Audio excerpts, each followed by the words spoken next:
தனு, ஆ, நல்லா தெரியுது. என்ன தெரியுது? தனு, கதிர் மேல உனக்கும் காதல் வந்துருச்சுன்றது உன் கண்ணிலேயே தெரியுது.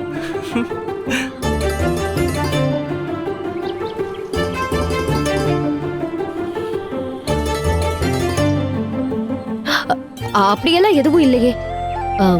ஒரு ஹஸ்பண்டா அவரு அந்த இடத்துல கரெக்டா நடந்துக்கிட்டாருன்னு சொன்னேன்.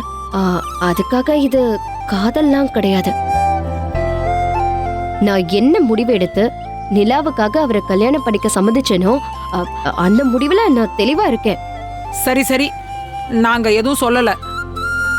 ஆனா உனக்குள்ள இப்படி ஒரு மாற்றம் வந்திருக்கிறது எங்க எல்லாருக்கும் சந்தோஷம்தான்.